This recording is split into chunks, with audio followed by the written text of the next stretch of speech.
ఉమ్మడి పౌర స్ఫూర్తి అమలు అత్యవసరమని, అన్ని మతాలకు యూసీసీ అవసరమని, మతాల వారీగా చట్టాలు ఉండకూడదని అంబేద్కర్ అనేవారన్నారు.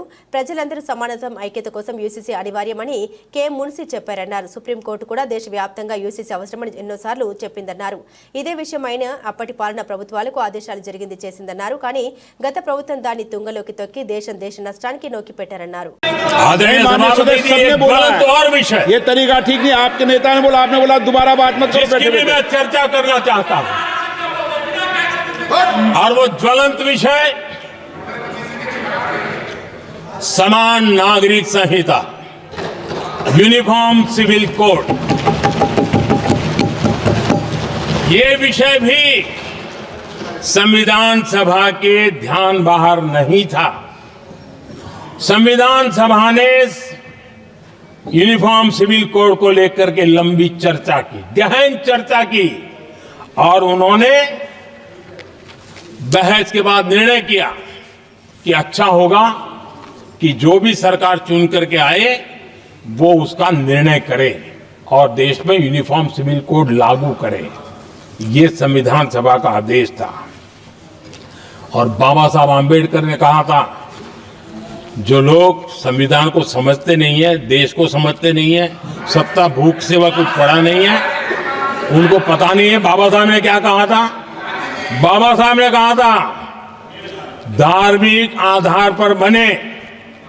ये मैं बाबा साहब की बात कर रहा हूं, इतना वीडियो कट करके घुमाना मत। आदरणीय सभापति जी, बाबा साहब ने कहा था धार्मिक आधार पर बने पर्सनल लॉ को खत्म करने की बाबा साहब ने जोरदार वकालत की थी। उस समय के सदस्य के एम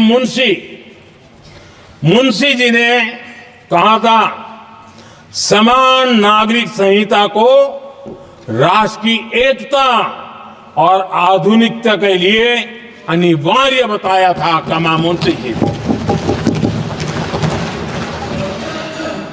सुप्रीम कोर्ट ने भी कई बार कहा है कि देश में यूनिफॉर्म सिविल कोड जल्द से जल्द लाना चाहिए।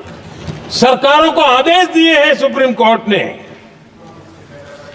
और उसी संविधान की भावना को ध्यान में रखते हुए, संविधान निर्माताओं की भावनाओं को ध्यान में रखते हुए हम पूरी ताकत से लगे हुए हैं सेक्युलर सिविल कोड के लिए। और आज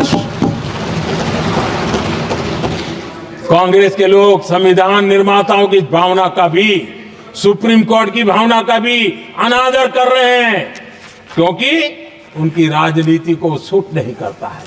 उनके लिए संविधान वो पवित्र ग्रंथ नहीं है, उनके लिए एक हथियार है राजनीति का। खेल खेलने का हथियार बना दिया।